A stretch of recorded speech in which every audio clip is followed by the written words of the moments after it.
know about you guys, but for me, week 8 did not disappoint. It was another chaotic week of college football, and we're going to get into the big upsets that happened. But first, we need to talk about the big coaching issues around the sport. So, we already talked about James Franklin got fired at Penn State because he cannot beat an opponent that has a number next to his name.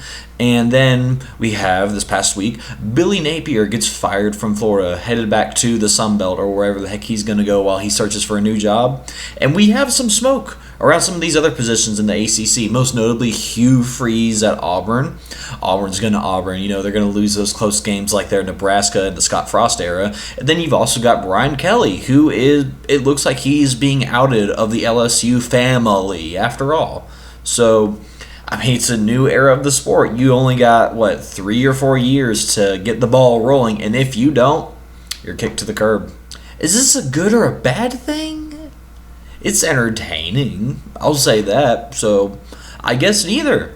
In terms of the actual games this past week, Georgia did the thing again. They fell behind 2 scores to an opponent in their own building, and they just could not seem to get a lead going. That defense was struggling like we've never seen it before. Lane Kiffin, every single play that man drew up seemed to work to perfection, and they had Georgia on the ropes. But then Georgia did the Georgia thing, that is where, they owned the fourth quarter and everything you did the previous 3 quarters really doesn't matter. And they sent Lane Kiffin and Ole Miss packing all the way back to Oxford, where Lane will look over the benefits of the Florida job. So while Georgia managed to somehow take care of business, there were some other teams in the sport that did not, such as Miami. Man, ACC games on Fridays are just awful if you are a ranked team. Miami, they were playing at home. They had every advantage you can think of, number 2 team in the country, and they lose to Louisville. Again, in their own building.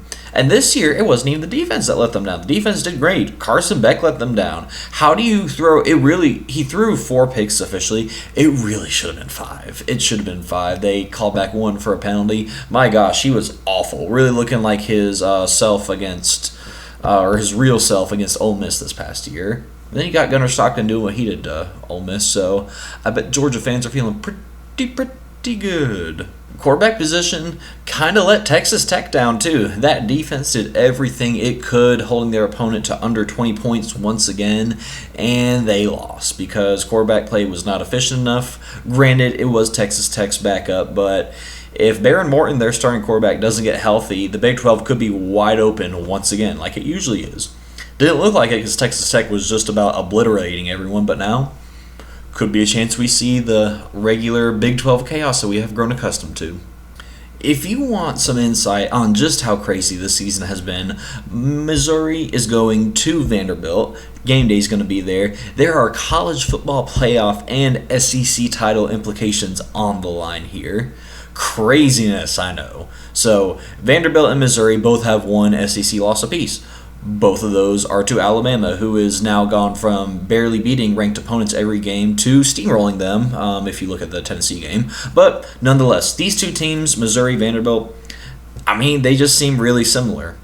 They have a gritty front 7 that does a decent job of stopping the run and rushing the passer. They have a quarterback with scrambling ability who they're not the most proficient with the pass, but they can get it done when it matters the most. And they've also got some stud tailbacks.